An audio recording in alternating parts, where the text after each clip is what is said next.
भगवद गीता में भगवान कृष्ण कहते हैं, अहम सर्वस्य प्रभवो मत्तः सर्वम परवर्तते इति मत्वा भजन्ते मम बुधा भवसमानिवतः। जीवन में बहुत सारी चीजें हमारे हाथ के बाहर होती हैं। कभी कभी हम पूरी मेहनत से सही कर्म करते हैं मगर हमें उसका फल नहीं मिलता है, या कभी कभी हमारे साथ कुछ ऐसी घटना हो जाती है जिसके बारे में हमने सोचा भी नहीं था।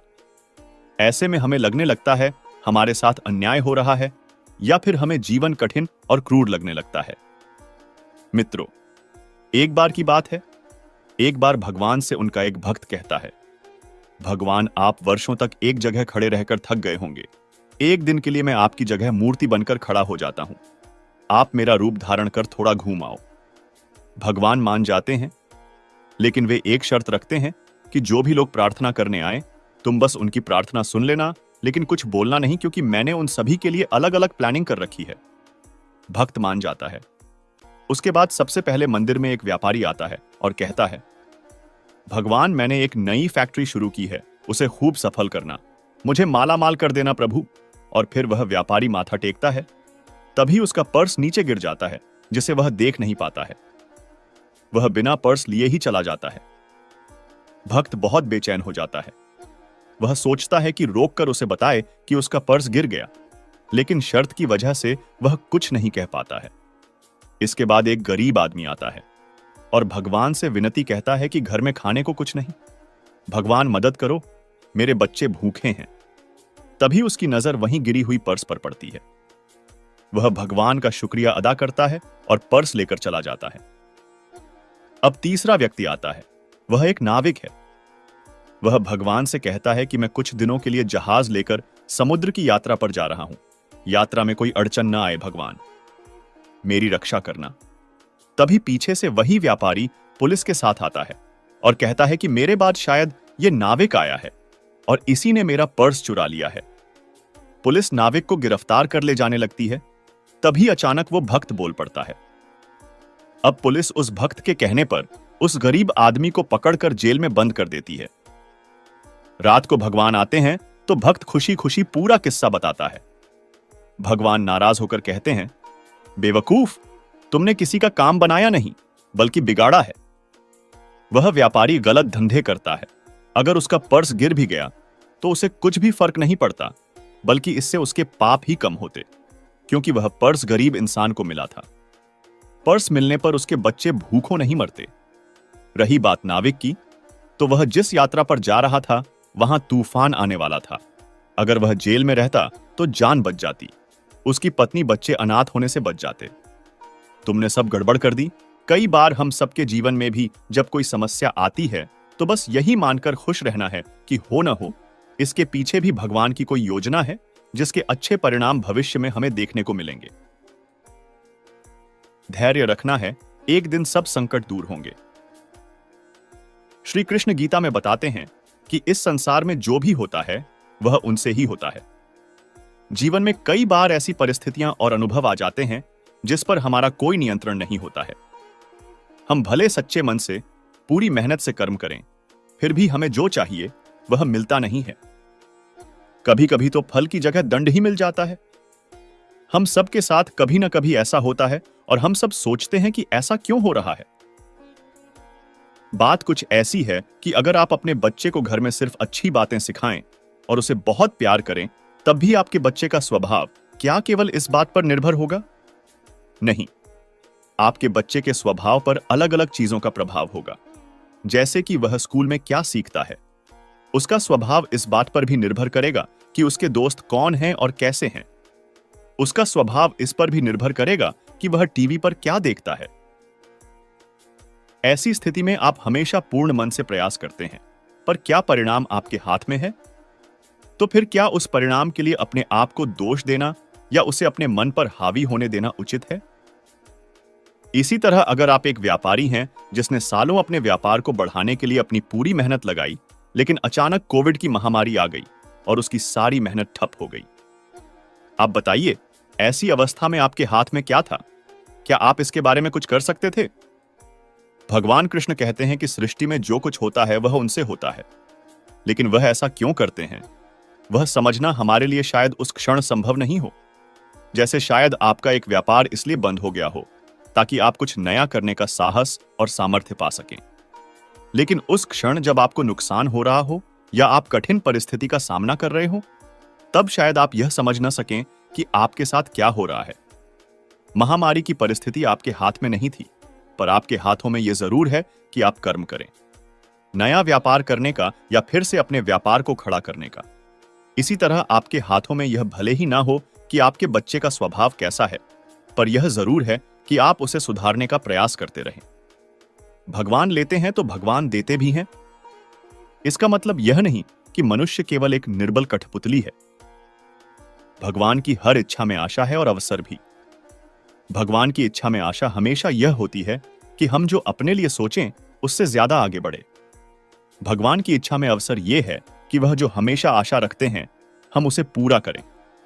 हमारे जीवन में बारी बारी से सुख दुख दोनों आते रहते हैं। लोग सुख में भगवान को याद करें तो उन्हें दुख आएगा नहीं।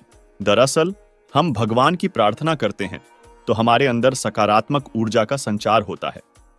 प्रभु श्री राम के गुणों की जितनी व्याख्या की जाए कम है। वह बचपन से ही शांत स्वभाव के वीर पुरुष थे। भगवान राम ने मर्यादाओं को हमेशा सर्वोच्च स्थान दिया है, इसलिए उन्हें मर्यादा पुरुषोत्तम राम के नाम से जाना जाता है। भगवान राम पुत्र, भाई, राजा और पति हर रूप में पूर्ण दिखाई देते हैं। रामायण में प्रभु श्री राम के सभी संघर्षों का उल्लेख किया गया है। साथ ही अपने वनवास काल में उन्होंने जिन ऋषि मुनियों से शिक्षा और विद्या ग्रहण की थी उनका भी धार्मिक ग्रंथों में उल्लेख किया गया है। लेकिन कुछ कहानियां ऐसी भी हैं जिनका जिक्र ग्रंथों व पुस्तकों में कम किया गया है।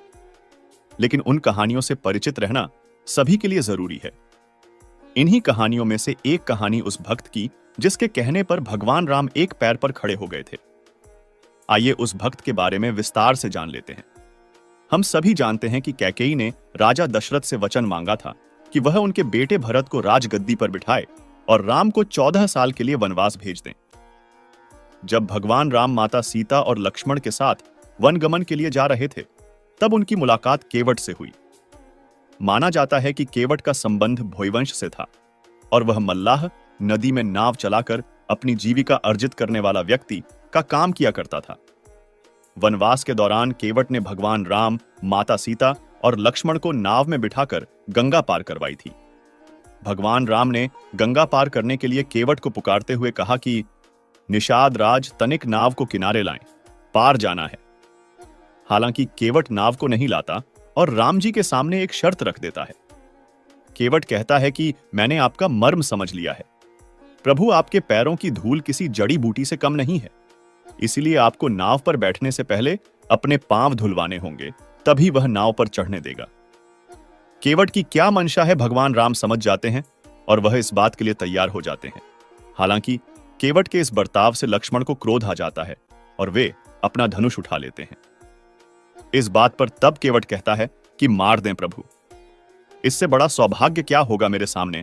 भगवान राम, माता सीता और गंगा का तट, इससे अच्छी मृत्यु मेरे लिए हो ही नहीं सकती है। इससे तो मेरा उद्धार हो जाएगा। केवट की यह बात सुनकर लक्ष्मण का क्रोध शांत हो जाता है। इस दौरान भगवान राम मुस्कुराते हैं और कहते हैं, केवट आओ, मेरे पैर धो लो। इतना सुनकर केवट की प्रसन्नता का कोई ठिकाना नहीं रहता है। वह दौड़कर पैर धोने के लिए कटोरा लेकर आता है। इसके बाद वह कटोरा लाता है और वह प्रभु श्री राम का एक पैर धोता है, वहीं दूसरा पैर मिट्टी में लिपट जाता है। इस दृश्य को देख केवट बहुत दुखी होता है। केवट का यह दुख देख प्रभु श्री राम एक पैर पर खड़े हो जाते हैं। एक पैर पर खड़े होने से प्रभु राम की परेशानी देख केवट कहता है कि मेरे प्रभु, आप कब तक ऐसे एक पैर पर खड़े रहेंगे? मैं जब तक आपके चरण धोता हूं, आप मेरे सिर का सहारा ले लीजिए। यह बात सुनने के बाद प्रभु राम ने केवट के सिर पर हाथ रख दिया, जिसके बाद आसमान से देवों ने पुष्प वर्षा की। भगवान राम के चरण धोने के बाद केवट ने चरणामृत परिजनों और बंधुजनों को पिलाया और बाद में वह भगवान को पार ले गया। आगे जाकर जब उतराई देने का समय आया तो केवट ने प्रभु राम से उतराई लेने से मना कर दिया। उसने कहा कि प्रभु, मुझे भवसागर पार करा दें।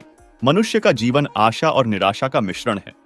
कभी हम यह सोचते हैं कि ऐसा करेंगे तो हमें सफलता मिल सकती है, लेकिन दूसरे ही पल हमें अपनी ही सफलता संदिग्ध लगने लगती है और फिर हम किंतु परंतु के चक्कर में पड़ जाते हैं।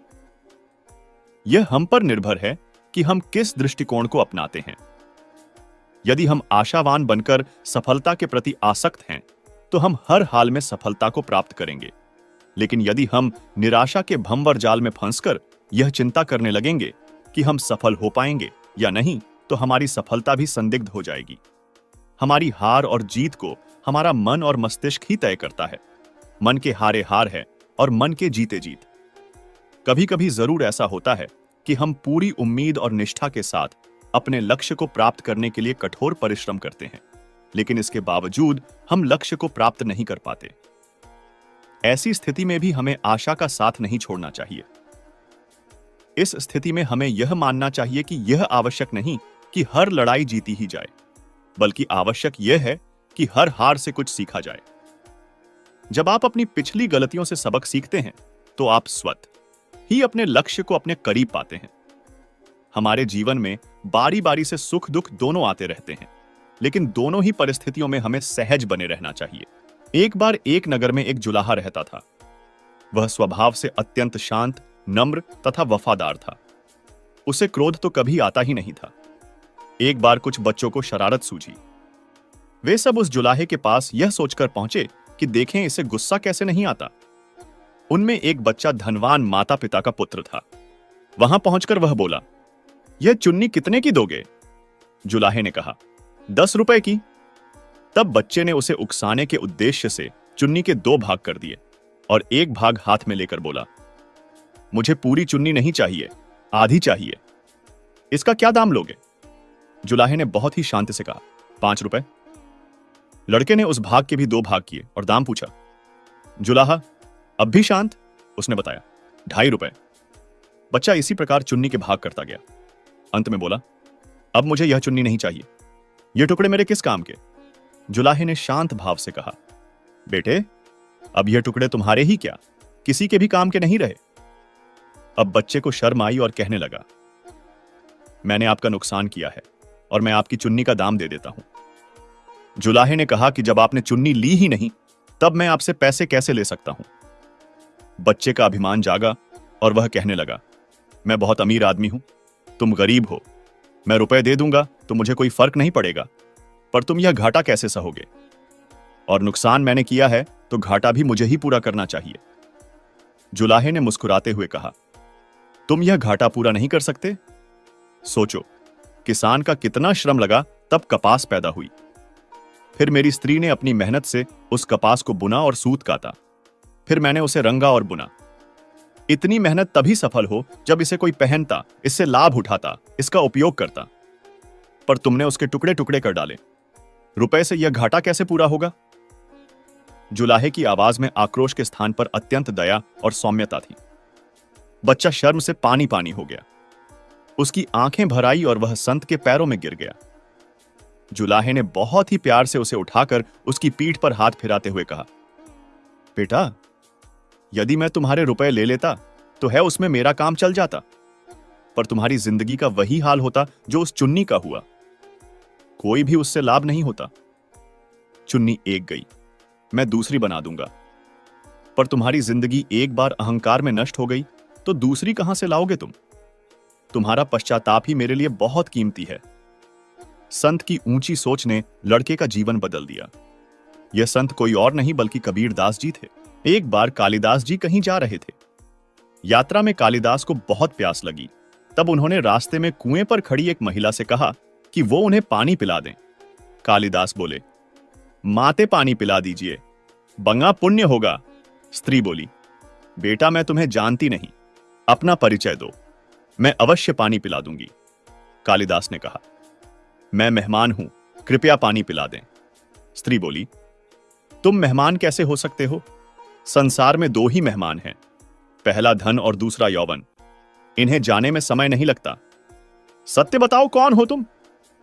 अब तक के सारे तर्क से पराजित और हताश तो हो ही चुके थे कालिदास। कालिदास बोले, मैं सहनशील हूं, अब आप पानी पिला दें। स्त्री ने कहा, नहीं, सहनशील तो 2 ही हैं। पहली धरती जो पापी पुण्यात्मा सबका बोझ सहती है, उसकी छाती चीरकर बीज बो देने से भी अनाज के भंडार देती है। दूसरे पौधे जिनको पत्थर मारो फिर भी मीठे फल देते हैं। तुम सहनशील नहीं, सच बताओ तुम कौन हो? कालिदास लगभग मूर्छा की स्थिति में आ गए और तर्क वितर्क से झल्लाकर बोले, मैं हट्ठी हूं। स्त्री बोली, फिर असत्य हट्ठी तो दो ही हैं, पहला नख और दूसरे केश, कितना भी काटो बार बार निकल आते हैं। सत्य कहें ब्राह्मण कौन है आप? पूरी तरह अपमानित और पराजित हो चुके थे कालिदास। कालिदास ने कहा, फिर तो मैं मूर्ख ही हूं। स्त्री ने कहा, नहीं, तुम मूर्ख कैसे हो सकते हो? मूर्ख दो ही हैं, पहला राजा जो बिना योग्यता के भी सब पर शासन करता है, और दूसरा दरबारी पंडित जो राजा को प्रसन्न करने के लिए गलत बात पर भी तर्क देता है और उसको सही सिद्ध करने की चेष्टा करता है। कुछ बोल न सकने की स्थिति में कालिदास वृद्धा के पैर पर गिर पड़े और पानी की याचना में रोने लगे।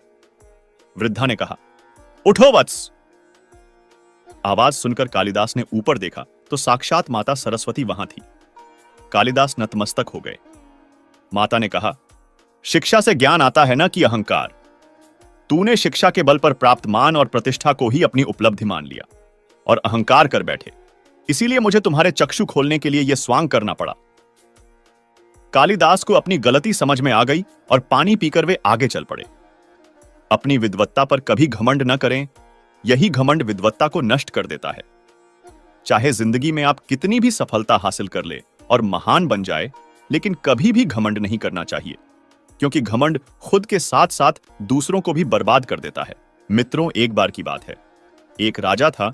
वह राजा बहुत ही धार्मिक और संस्कारी था। एक बार उसका जन्म दिवस आया तो उसने अपने जन्म दिवस पर सोचा कि आज किसी एक व्यक्ति की सारी इच्छाएं पूरी करूंगा।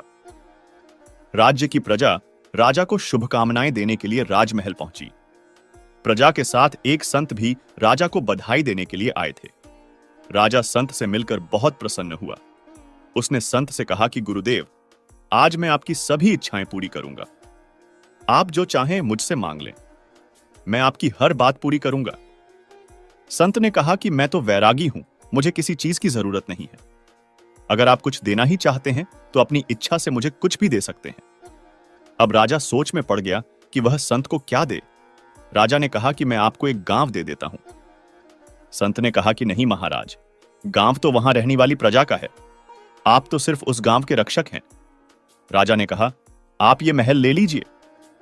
संत बोले कि यह भी आपके राज्य का ही है, यहां बैठकर आप प्रजा के लिए काम करते हैं, यह प्रजा की संपत्ति है। राजा ने बहुत सोचने के बाद कहा कि आप मुझे अपना सेवक बना लीजिए, मैं खुद को समर्पित करता हूं। संत ने कहा कि नहीं महाराज, आप पर तो आपकी पत्नी और बच्चों का अधिकार है, मैं आपको अपनी सेवा में नहीं रख सकता हूं। यह सुनकर राजा परेशान हो गया। उसने कहा कि गुरुदेव, अब आप ही बताएं, मैं क्या दूं? संत ने कहा कि राजन, आप मुझे अपना अहंकार दे दीजिए। अहंकार का त्याग करें, क्योंकि यही एक बुराई है जो इंसान आसानी से छोड़ नहीं पाता है। अहंकार की वजह से व्यक्ति के जीवन में कई परेशानियां आती हैं। रावण, कंस और दुर्योधन भी अहंकार की वजह से ही मृत्यु को प्राप्त हुए। ये बातें सुनकर राजा ने संत से अहंकार छोड़ने का संकल्प ले लिया। दोस्तों, महाभारत में भी बताया गया है कि दुर्योधन को सबसे ज्यादा अहंकार था, वह खुद को ही सबसे ज्यादा समझता था। तभी कहा गया है कि अहंकार मनुष्य का जीवन बर्बाद कर देता है। अहंकार एक अवगुण है जो हमारे मन को भ्रमित करता है और हमें संघर्षों में डाल सकता है। यह हमारी बुद्धि को मोहित करके हमें खुद को ऊंचा और दूसरों से अलग समझने की भावना देता है। अहंकार हो ही जाता है अगर आप धनवान हो, मोटे पद पर हो, शक्तिशाली हो, और अगर राजा या सम्राट हो तो अभिमान होगा ही। स्वयं महाकवि संत तुलसीदास जी ने रामचरितमानस में कहा है कि प्रभुता पाए कोण मद नहीं, जीतना है तो अहंकार को जीतो, तभी विद्या का अर्थ है। विद्या होने से भी अभिमान, अहंकार हो ही जाता है। किसी भी शंकराचार्य को सहनशील देखा हो या सुना हो, किसी भी शंकराचार्य ने अपनी विद्वता का तो परिचय दिया है, लेकिन सहनशीलता दिखाई हो ऐसा मुश्किल ही है। किसी गुरु, पंडित, वेद पाठी, बाबा को बिना अभिमान सुना हो, कोई दो चार अपवाद हो सकते हैं। संस्कृत का एक दोहा अच्छे से बोलने वाले पंडित भी ब्याह शादी में एक दूसरे से भिड़ जाते हैं। अभिमान, अहंकार को जीतकर सरल मृदुभाषी, सभी का आदर करने वाला बनना बहुत ही मुश्किल काम है। रावण तो राक्षस था, तमोगुणी था, मांस मदिरा भक्षक था, बलवान था, अभिमानी होना स्वाभाविक है। यह काम ऋषि मुनि वानप्रस्थ संन्यास में हो सकता है, प्रयोग से और योग से एकांतवास से। ज्ञानी होना, वेदज्ञ होना, शिक्षित होना व्यक्तित्व के प्रभावित गुण हैं और इनसे आपके सहनशीलता होने की संभावना बढ़ती है। लोग कहते भी है कि बड़ा हुआ तो क्या, जैसे पेड़ खजूर, पंछी को छाया नहीं फल लागे अति दूर। अतः आगर धन है, बल है, शक्ति है, पद है और सहनशीलता नम्रता नहीं है तो आपके ये गुण अप्रभावी हो जाएंगे। कबीर ने भी लिखा है कि साधु ऐसा चाहिए जैसा सूप स्वभाव, सार सार को गही रहे थोथा देई उड़ाव। एक अन्य कहावत भी है कि फलदार वृक्ष ही झुकते हैं और सज्जन की परिभाषा नम्रता ही है। एक प्रसंग ऋषि भृगु और विष्णु जी का है, जिसके कारण विष्णु जी को तीनों बड़े देवताओं में सर्वोच्च स्थान मिला। इस दोहे को रहीम जी ने इस तरह कहा है कि बड़े बड़ाई ना करें छोटन के उत्पात, कहा रहीम हार को घटियो भृगु जो मारी लात। रावण ने कभी भी सहनशीलता नम्रता का परिचय अपने पूरे जीवन में नहीं दिया। हमेशा अहंकार से ही, बल के मद से ही जीवन जिया। परिस्थितियों का सही आकलन न कर अहंकार के कारण दूसरों को छोटा, बलहीन, तापसी, कमजोर समझा और अपनी विद्वता, विवेक, ज्ञान को खो बैठा। विवेक का उपयोग नहीं किया, इसलिए उसका सर्वस्व नाश हो गया, कुल बल सहित। लक्ष्मी, राज्य, संपन्नता सब नष्ट हो गई अविवेक से। तभी विवेक जरूर अपनाए, सहनशीलता का परिचय दे। हो सकता है रावण ने वेदों को पढ़ा हो, लेकिन उसको मोक्ष में विश्वास नहीं था। वह अमोक्षी जीव था। ब्राह्मण का काम है मोक्ष धर्म का ज्ञान लोगों को देना, पाप रहित जीवन जीने का ज्ञान देना। क्या आपको लगता है रावण और उसके वंश के लोगों ने मोक्ष मार्ग पर चले थे? रावण के वंशज असुर कभी खत्म नहीं हुए। आज भी कुछ ज्ञानी असुर रावण, कंस आदि की प्रशंसा करने से नहीं चूकते। ऐसे ही ज्ञानी रावण के सारे असुरी गुणों को बस एक अहंकार से छुपाने का यत्न करते आए हैं, जबकि असल में रावण ने गलत व्यक्ति के साथ पंगा ले लिया था। जिसको सत्य का ज्ञान था, असुरों की थोथी माया का ज्ञान था। असुरों के इतिहास को देखकर कृपया यह ना माने कि मायावी मक्कार वीर होते हैं। रावण की वीरता का कोई प्रसंग नहीं है, उसकी सारी हरकतें कायरतापूर्ण थी। मानवों का दोष यही है कि वह असुरों की माया, झूठ, फरेब को सत्य मानकर उसमें फंस जाते हैं। अर्ध ज्ञान भय उत्पन्न करता है और हम स्वयं आत्महिंसा का कारण बनते हैं। श्रीमद् भागवत एकमात्र ऐसा ग्रंथ है जो मनुष्य को जीने का सही ढंग बताता है। गीता जीवन में धर्म, कर्म और प्रेम का पाठ पढ़ाती है। श्रीमद् भागवत गीता का ज्ञान मानव जीवन और जीवन के बाद के जीवन दोनों के लिए उपयोगी माना गया है। गीता संपूर्ण जीवन दर्शन है और इसका अनुसरण करने वाला व्यक्ति सर्वश्रेष्ठ होता है। श्रीमद् भागवत गीता में भगवान कृष्ण के उपदेशों का वर्णन है जो उन्होंने महाभारत युद्ध के दौरान अर्जुन को दिए थे। गीता की बातों को जीवन में अपनाने से व्यक्ति को खूब तरक्की मिलती है। गीता में श्री कृष्ण ने बताया है कि किस प्रकार मनुष्य खुद ही अपना विनाश कर बैठता है। गीता में श्री कृष्ण कहते हैं कि मनुष्य को कभी भी अहंकार नहीं करना चाहिए। अहंकार मनुष्य से वह सब करवाता है जो उसके लिए सही नहीं है। अंत में यह अहंकार ही उसके विनाश का कारण बनता है। इसलिए जीवन में जितना जल्दी हो सके अपना अहंकार त्याग दें। परिवर्तन ही संसार का नियम है। श्री कृष्ण कहते हैं कि जो हुआ अच्छा हुआ, जो हो रहा है वह अच्छा हो रहा है, जो होगा वह भी अच्छा ही होगा। तुम्हारा क्या गया जो तुम रोते हो? तुम क्या लाए थे जो तुमने खो दिया? तुमने क्या पैदा किया था जो नष्ट हो गया? तुमने जो लिया यहीं से लिया, जो दिया यहीं पर दिया। जो आज तुम्हारा है कल किसी और का था, परसों किसी और का हो जाएगा। गीता के अनुसार मनुष्य को अपने दिमाग पर पूरा नियंत्रण रखना चाहिए। यदि हम इसे नियंत्रित नहीं करते हैं तो हमारा अपना दिमाग एक दुश्मन की तरह काम करता है। गीता में वासना, क्रोध और लालच नरक के 3 द्वार माने गए हैं। ये तीनों चीजें आत्मविनाशकारी मानी जाती हैं। श्री कृष्ण कहते हैं, न यह शरीर तुम्हारा है न तुम इस शरीर के हो। यह शरीर अग्नि, जल, वायु, पृथ्वी और आकाश से बना है और अंत में इसी में मिल जाएगा। परंतु आत्मा स्थिर है, फिर तुम क्या हो? भगवान कहते हैं कि हे मनुष्य, तुम अपने आप को भगवान को अर्पित कर दो। यह सबसे उत्तम सहारा है। जो इसके सहारे को जानता है वह भय, चिंता और शोक से हमेशा के लिए मुक्त हो जाता है। मनुष्य में अपने धन, बल, यौवन, जाति, कुल, सौंदर्य, कला, विद्वता, सद्गुणों और सत्ता का नशा होता है। इसे ही अहंकार, दर्प, दंभ, अभिमान, घमंड या गर्व कहते हैं। दंभो दर्पोभिमानश्च क्रोध पारुष्यमेव चे अज्ञानं चाभिजातस्य पार्थ संपदमासुरीम। भगवान श्री कृष्ण कहते हैं, हे पार्थ, दंभ, घमंड, अभिमान, क्रोध, कठोरता और अज्ञान ये सब आसुरी संपदा को लेकर उत्पन्न हुए पुरुष के लक्षण हैं। भगवान श्री कृष्ण ने इन दुर्गुणों को आसुरी संपदा कहा है। आसुरी संपदा का अर्थ है तमोगुण से युक्त अहंकार, दंभ, घमंड, अभिमान, क्रोध तथा कठोरता आदि दुर्गुणों और बुराइयों का समुदाय जो मनुष्य के अंदर विद्यमान रहते हैं। ये ही दुर्गुण मनुष्य को संसार में फंसाने वाले और अधोगति में ले जाने वाले हैं। मनुष्य में अपने धन, बल, यौवन, जाति, कुल, सौंदर्य, कला, विद्वता, सद्गुणों और सत्ता का नशा होता है। इसे ही अहंकार, दर्प, दंभ, अभिमान, घमंड या गर्व कहते हैं। दूसरों की तुलना में खुद को ऊंचा, श्रेष्ठ व पूज्य समझना, मान प्रतिष्ठा और पूजा करवाने की भावना रखना और इन सब के प्राप्त होने पर प्रसन्न होना और दूसरों को तुच्छ समझकर उनकी अवहेलना करना, ये सब अहंकार के ही लक्षण हैं। अहंकारी व्यक्ति सदैव अपनी ही प्रशंसा करता है। दूसरे लोग चाहे कितने ही बड़े क्यों न हों, उसे अपने से बौने ही लगा करते हैं। इस तरह अहंकार व्यक्ति के अज्ञान और मूर्खता का परिचायक है। गीता में भगवान ने इन्हीं आसुरी संपदा से युक्त लोगों को अहंकार विमूढ़ात्मा कर्ता हमिति मन्यते कहा है। अर्थात ऐसा अहंकारी मनुष्य अज्ञानवश में यह हूं, मैं वो हूं, यह तू है, यह तेरा है, मैं करता हूं, ऐसा मानकर हरेक कार्य को अपने द्वारा किया हुआ समझता है।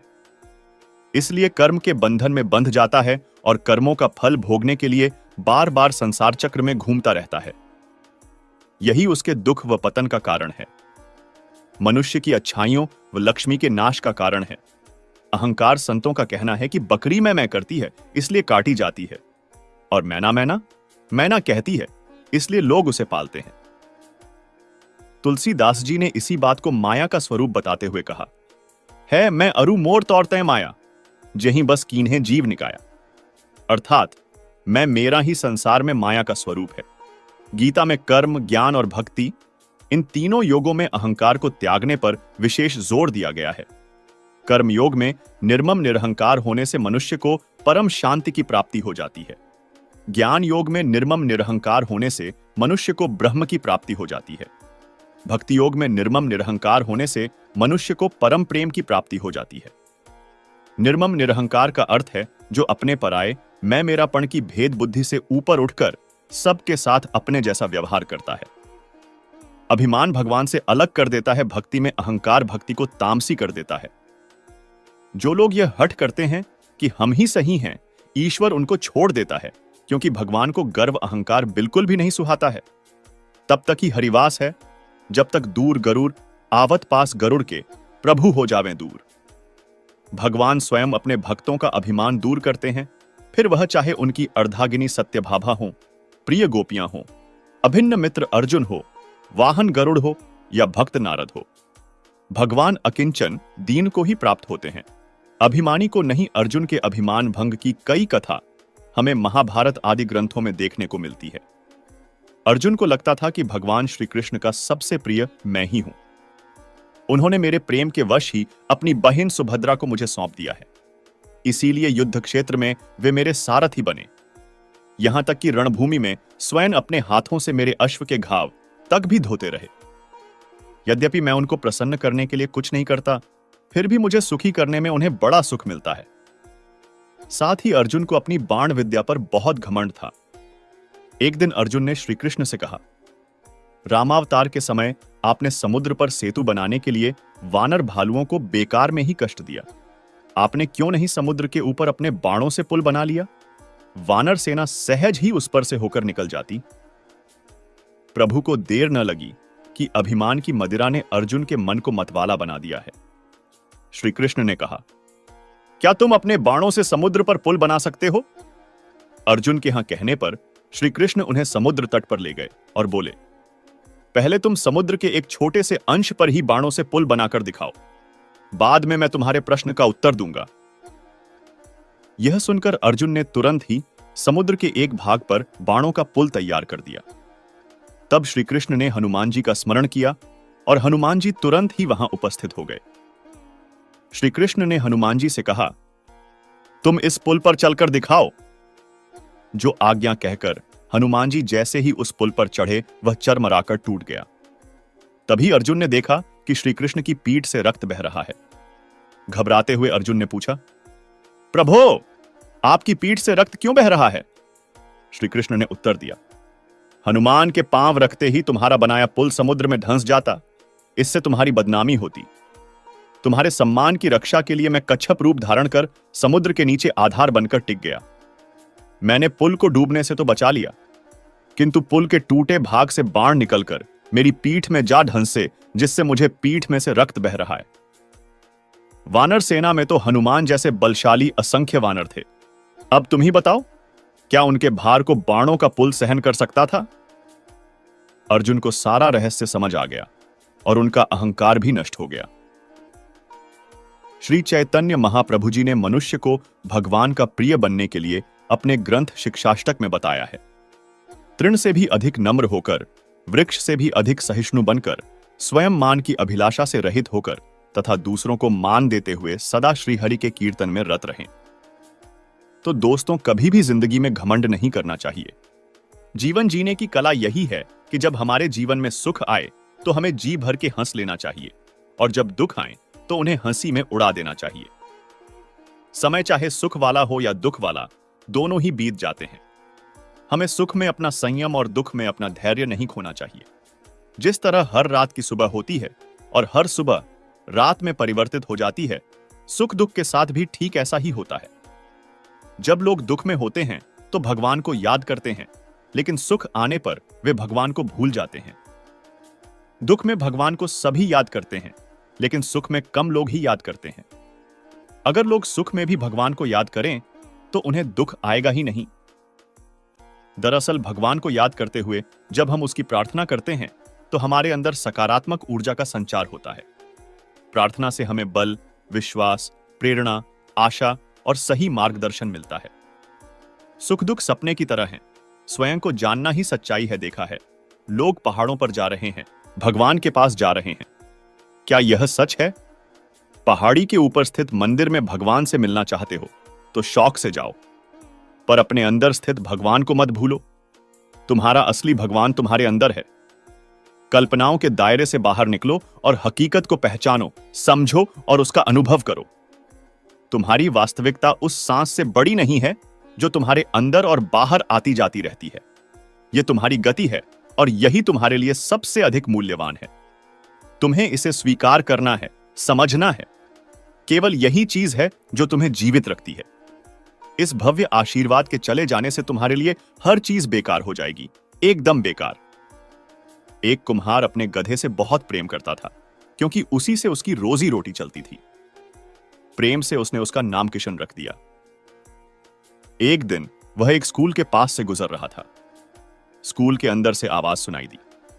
मास्टर जी अपने विद्यार्थी को मारते हुए कह रहे थे, तू गधा है, मार मार कर तुझे मनुष्य बना दूंगा।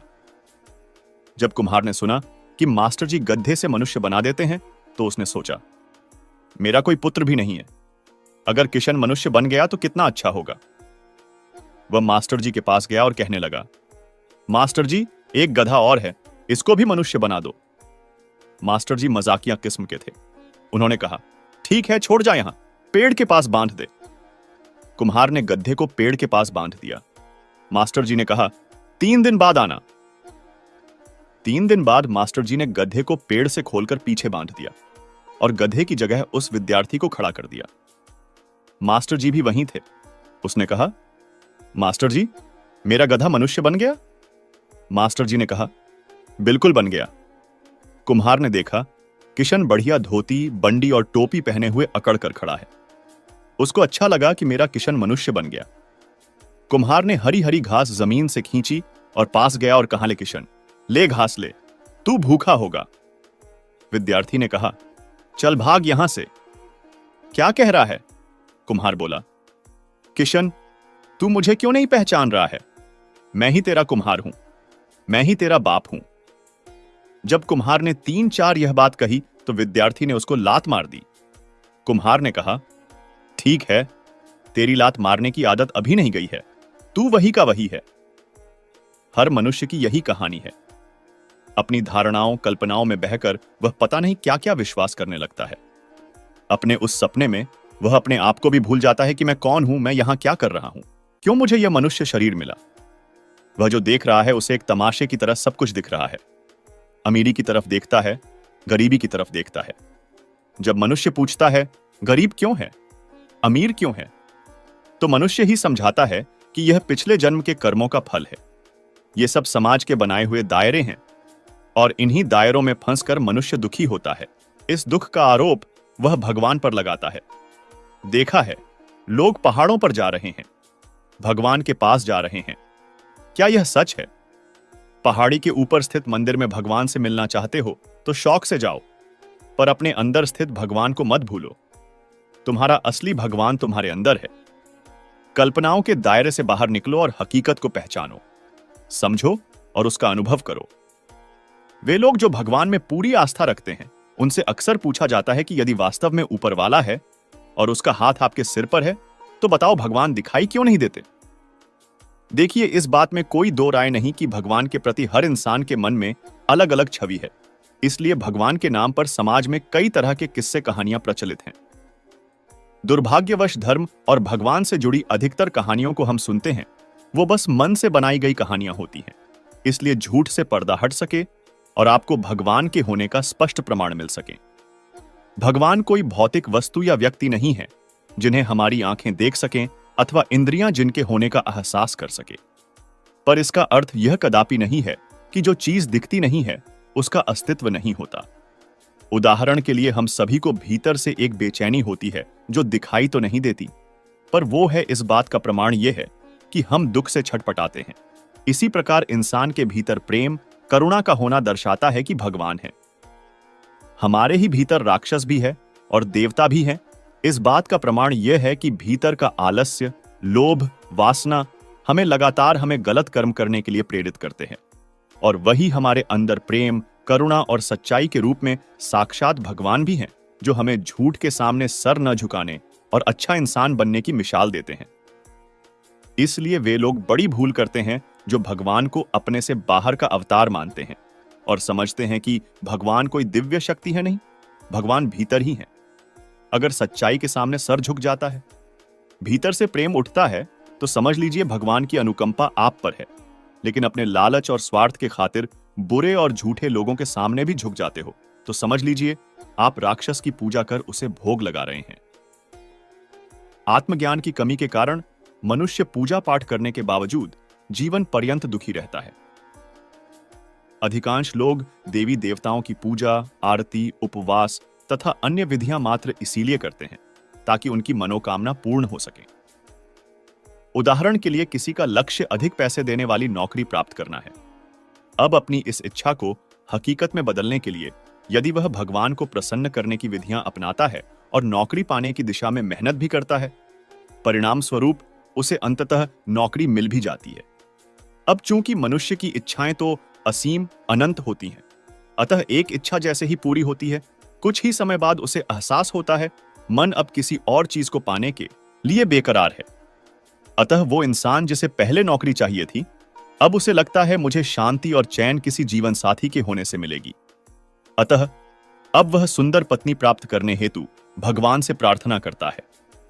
इस तरह इच्छाओं का खेल जीवन भर चलता रहता है, और जो व्यक्ति अपनी इच्छा पूर्ति के लिए जितना देवी देवताओं को प्रसन्न करता है, उतना दुखी होता जाता है।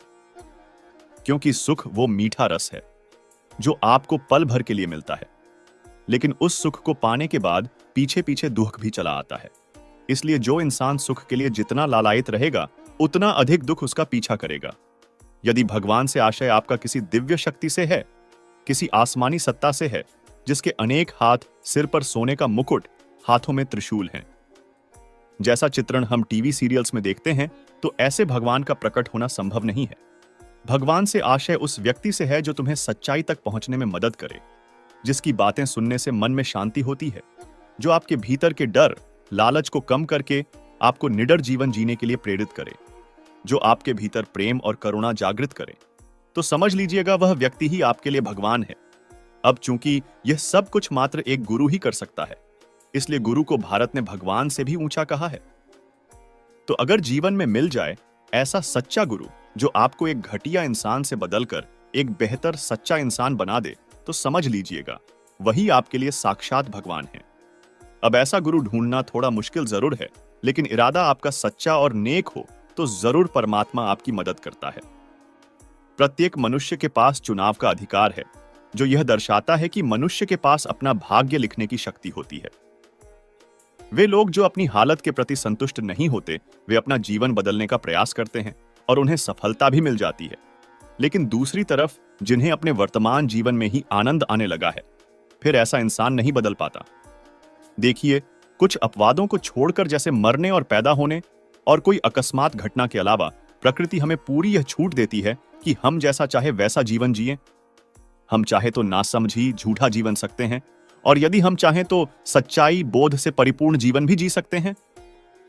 पर यह जानने के बाद भी कि मेरा जीवन अपने ही निजी स्वार्थों को पूरा करने में बीता जा रहा है, मेरे मन में लालच और डर बढ़ता जा रहा है, फिर यह फैसला लेना कि अब मुझे शांति से जीवन जीना है और सत्य के रास्ते पर चलना है, मन को बड़ी तकलीफ होती है।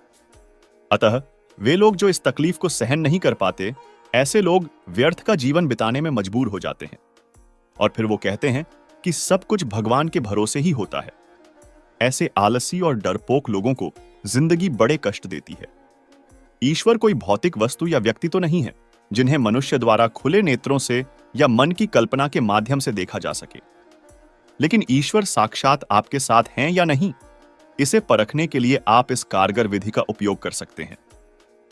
अगर मन किसी की कही गई बातों को, सामाजिक मान्यताओं को आंख बंद कर मान लेने की बजाय उस बात के पीछे का सच जानने के लिए बेकरार होता है, भीतर कुछ ऐसा है जो यह कहता है कि जिंदगी हमें मात्र अपना पेट चलाने के लिए नहीं मिली।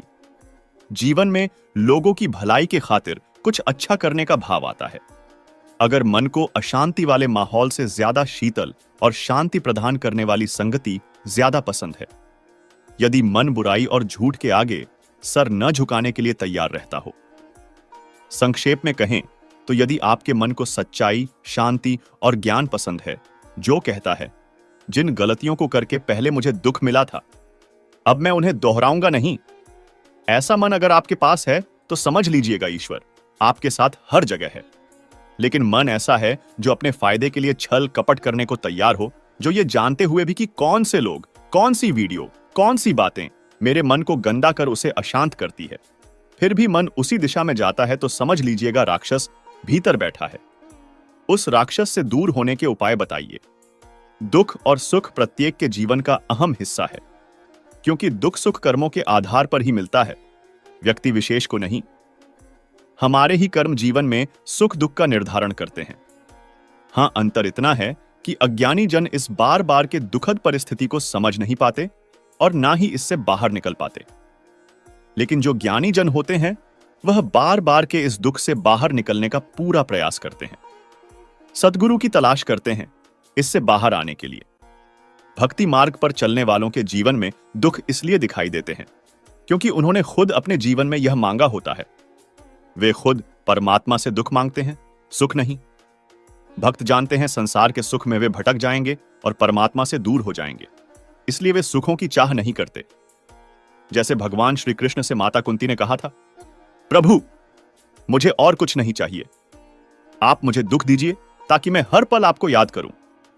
उसी प्रकार दुख में ही जीव परमात्मा को याद करता है, यही सत्य है। बिना दुख जीव परमात्मा के मार्ग में आगे नहीं बढ़ता, इसलिए भक्तों को दुख प्रिय लगता है। जैसे भगवान बुद्ध ने अपने राज्य परिवार महलों के सुख को परमात्मा को त्याग कर दुखों और कष्टों का जीवन स्वीकार किया और दुख से गुजरकर ही उनको निर्वाण की प्राप्ति हुई। दुख जीव को सत्य की ओर ले जाने आते हैं और जिन पर ईश्वर की कृपा होती है, उनको भवसागर से बाहर निकालने के लिए भगवान दुख देते हैं, जिससे उनका सेवक संसार के मोह माया में भटक ना जाए। जीवों के उद्धार के लिए दुख आवश्यक है, तभी जीव अध्यात्म की ओर मुड़ता है, खुद की तलाश में निकलता है। परमात्मा अपने प्रिय भक्तों के पूर्व संचित सभी कर्म जल्दी काटना चाहते हैं ताकि उनको इसी जीवन में मुक्ति प्राप्त हो सके। वह अपने कर्मों को जल्दी भोग सके और उसका हिसाब किताब साफ हो जाए। उसके सभी कर्म बंधन समाप्त होते ही वह मुक्ति को प्राप्त होता है। दुख उसके प्रारब्ध के कष्टों को दूर करता है। आने वाले समय में जीव की सद्गति हो, इसलिए उसे दुख मिलते हैं। इस प्रकार दुख एक भक्त के लिए वरदान होता है जो उसे परमात्मा से जोड़े रखता है। दुख जीव को अहंकार से बचा के रखता है, क्योंकि उसे अपनी असमर्थता का एहसास होता है कि मेरा कोई सामर्थ्य नहीं है, मैं असहाय हूं और परमात्मा ही सर्वशक्तिशाली और सर्वसमर्थ है। वह दुखों के कारण परमात्मा के आगे आसानी से समर्पित हो जाता है, इसलिए उसका संसार से मन हट जाता है और परमात्मा से प्रेम हो पाता है। इसीलिए सभी ओर से भक्ति और भक्त के लिए दुख कल्याणकारी होता है। वास्तव में भक्त के दुख जैसी कोई चीज ही नहीं होती। वह तो केवल अपने प्रभु से प्रेम करता है, फिर उसके दुख भी अच्छे और सुख भी अच्छे। यही प्रेम और समर्पण भाव से परमात्मा रीझ जाते हैं और भक्त को गले लगा लेते हैं। उसकी गति परमात्मा चरणों में पूर्ण हो जाती है। लोग आजकल सही गुरु दिशा के अभाव में लोग भटक रहे हैं। लोग भक्ति को मंदिर में घंटा बजाना समझ रहे, यही उनकी भूल है। अब जब आपको भक्ति का मतलब समझ आ गया है, तो आप निस्वार्थ प्रेम करना शुरू कर दीजिए अपने आराध्य से, जैसे शबरी ने किया था, जैसे विदुर ने किया था। इसलिए भगवान दुर्योधन की स्वार्थ भक्ति को छोड़कर विदुर के घर साग रोटी खाने चले गए थे। प्रेम करना है तो प्रहलाद की तरह करो, जिसे भगवान देना चाहते हैं। लेकिन प्रहलाद कुछ लेना ही नहीं चाहते हैं, और जब कोई लेना ही नहीं चाहता तो देने वाला त्रिभुवन पति भी उससे हार जाता है और उसका कायल हो जाता है कि इसने तो मुझे भी हरा दिया। मंदिर के बाहर भिखारी सांसारिक वस्तु की भीख मांगते हैं और मंदिर के अंदर सेठ लोग भीख मांगते हैं। हैं तो दोनों ही भिखारी ना। इसको व्याभिचारिणी भक्ति बोलते हैं। जहां लेन देन होता है वह तो व्यापार होता है। प्रेम में कैसा लेना देना? वहां तो सिर्फ देना देना और सिर्फ देना ही होता है, और यही भगवान का गुण भी है। और जब भगवान देखते हैं कि इसका भक्त के गुण तो मुझसे मिलते हैं, तो वह खुद आपके पास दौड़े दौड़े आ जाते हैं। आपको उन्हें ढूंढने की जरूरत ही नहीं है। आप खुद सोचिए, प्रेम करने के लिए कोई विधि चाहिए होती है क्या? जिस भक्ति में सिर्फ विधि होती है वह तो सिर्फ क्रिया होती है, और जहां प्रेम से पूजा की जाती है, आपका मन लगा होता है, वहां कैसी विधि? एक बार की बात है, एक ब्राह्मण था। कृष्ण के मंदिर में बड़ी सेवा किया करता था। उसकी पत्नी इस बात से हमेशा चिढ़ती थी कि हर बात में वह पहले भगवान को लाता। भोजन हो, वस्त्र हो या हर चीज पहले भगवान को समर्पित करता। एक दिन घर में लड्डू बने। ब्राह्मण ने लड्डू लिए और भोग लगाने चल दिया। पत्नी इससे नाराज हो गई, कहने लगी, कोई पत्थर की मूर्ति जिंदा होकर तो खाएगी नहीं, जो हर चीज लेकर मंदिर की तरफ दौड़ पड़ते हो। अब की बार बिना खिलाए ना लौटना, देखती हूं कैसे भगवान खाने आते हैं। बस ब्राह्मण ने भी पत्नी के ताने सुनकर ठान ली कि बिना भगवान को खिलाए आज मंदिर से लौटना नहीं है। मंदिर में जाकर धूनी लगा ली। भगवान के सामने लड्डू रखकर विनती करने लगा। एक घड़ी बीती, आधा दिन बीता, ना तो भगवान आए ना ब्राह्मण हटा। आसपास देखने वालों की भीड़ लग गई। सभी कौतुकवश देखने लगे कि आखिर होना क्या है। मक्खियां भिनभिनाने लगी, ब्राह्मण उन्हें उड़ाता रहा। मीठे की गंध से चींटियां भी लाइन लगाकर चली आईं। ब्राह्मण ने उन्हें भी हटाया। फिर मंदिर के बाहर खड़े आवारा कुत्ते भी ललचाकर आने लगे। ब्राह्मण ने उनको भी भगा दिया। लड्डू पड़े देख मंदिर के बाहर बैठे भिखारी भी आए गए।